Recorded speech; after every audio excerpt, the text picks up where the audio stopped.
O golpe militar de 1964 derrubou o presidente João Goulart e instaurou uma ditadura militar no Brasil, com o apoio de setores das Forças Armadas, da elite econômica e dos Estados Unidos, sob o argumento de combater o perigo comunista.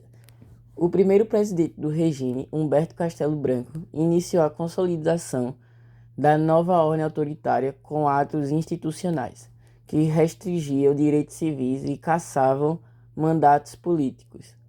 Seu governo preparou as bases legais e institucionais para o controle militar, mas ainda havia certa preocupação em manter uma aparência de legalidade. A transição para o governo de Arthur da Costa e Silva, em 1967, marcou o início de uma fase mais dura da ditadura.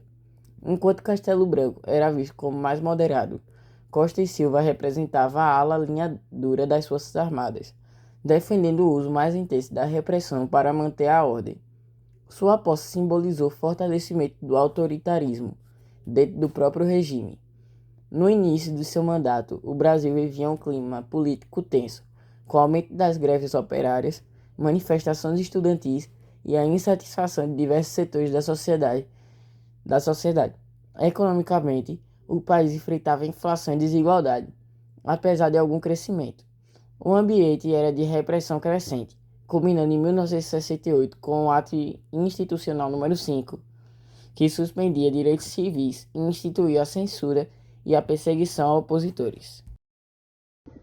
Um dia após o golpe, Costa e Silva organizou o Comando Supremo da Revolução, composto por 3 membros: o brigadeiro Francisco de Assis Corrêa de Melo, o vice-almirante Augusto Redemarque e ele próprio como representante do Exército e homem forte, e tal comando afastou-se do cargo para assumir a presidência.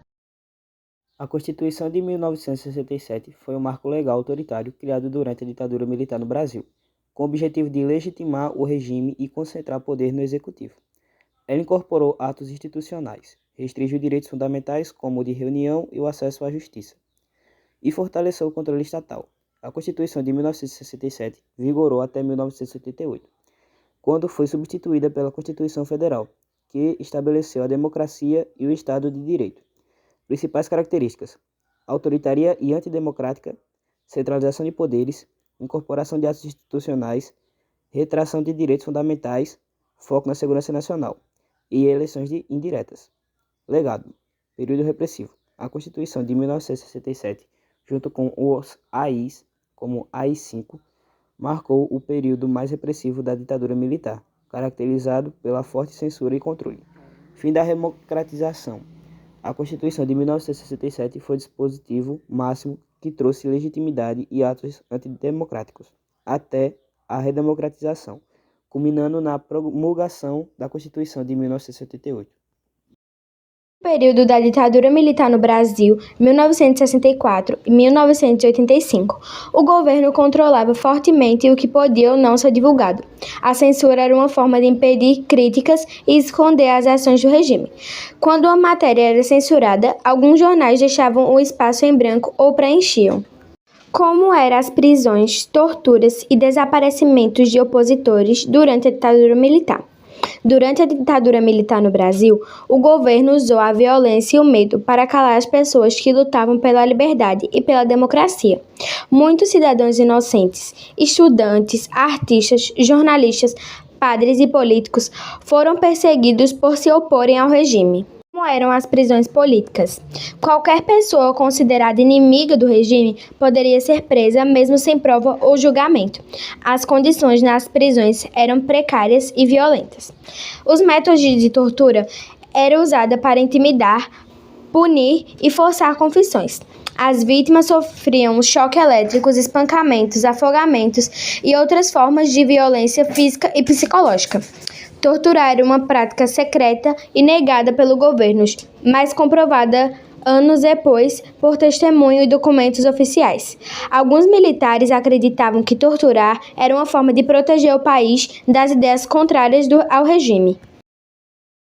Em 1968, o Brasil vivia sob a ditadura militar, marcada por repressão, censura e perseguição política. Nesse cenário, o movimento estudantil cresceu como uma das principais formas de resistência. organizando protestos por educação, liberdade e democracia. A morte do estudante Edson Luiz, assassinado pela polícia durante um protesto no Rio de Janeiro, gerou grande revolta e mobilização.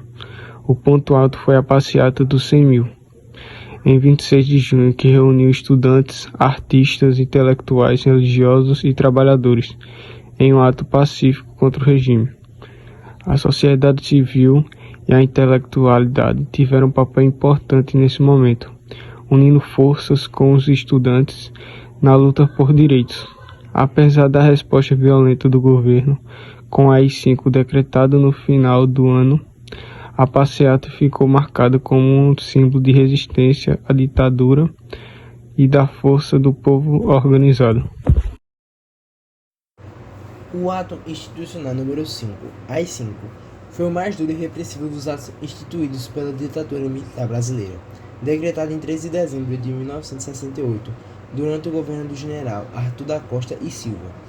Ele deu ao presidente poderes praticamente ilimitados e iniciou a fase mais violenta do regime, intensificando a repressão, a censura e a perseguição de opositores.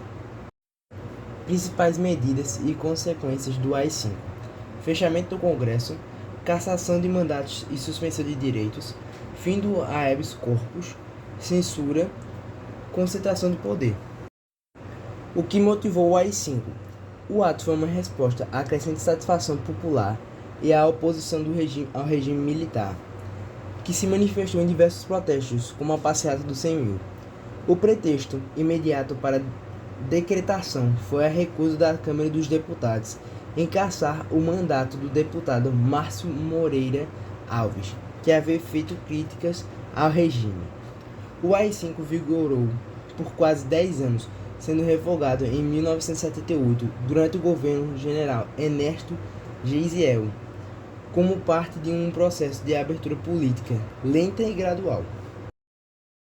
Durante o governo de Costa e Silva, a economia brasileira passou por um momento de transição e preparação para o chamado milagre econômico, que se consolidaria no governo seguinte de Médici.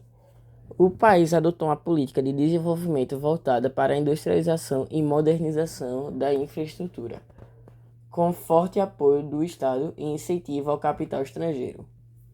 O país promoveu a abertura para investimentos externos e incentivou grandes obras públicas, como estradas e hidrelétricas. O Plano Decenal de Desenvolvimento Econômico visava crescimento contínuo, com metas para diversos setores produtivos. Houve aumento da produção industrial, especialmente nos setores de base e bens de consumo duráveis. Entretanto, a economia ainda enfrentava sérios desafios: alta inflação, concentração de renda e crescimento do endividamento externo.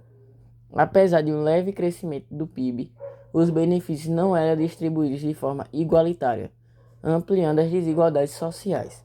O arroxo salarial, medida para conter a inflação, reduziu o poder de compra dos trabalhadores. Doença e afastamento. Em 1969, o presidente Arthur da Costa e Silva sofreu um acidente vascular cerebral, chamado de AVC, que o incapacitou de exercer suas funções presidenciais. Costa e Silva foi afastado do cargo devido à sua condição de saúde, falecendo em 1970. Seu afastamento levou a uma crise política no Brasil, resultando na ascensão de uma junta militar, que governou o país até a posse do novo presidente. O legado do governo Costa e Silva foi marcado pelo endurecimento da ditadura militar no Brasil. Seu maior símbolo foi a decretação do AI-5, que suspendeu direitos civis, fechou o Congresso e institucionalizou a repressão política. Ele consolidou a censura à imprensa, perseguição a opositores e o uso sistemático da tortura. Economicamente, lançou bases para o chamado milagre econômico, com crescimento industrial e investimentos em infraestrutura. Porém, aprofundou as desigualdades sociais e o arroxo salarial. Seu governo deixou um país mais autoritário, com menos liberdade e maior concentração de poder na mão dos militares.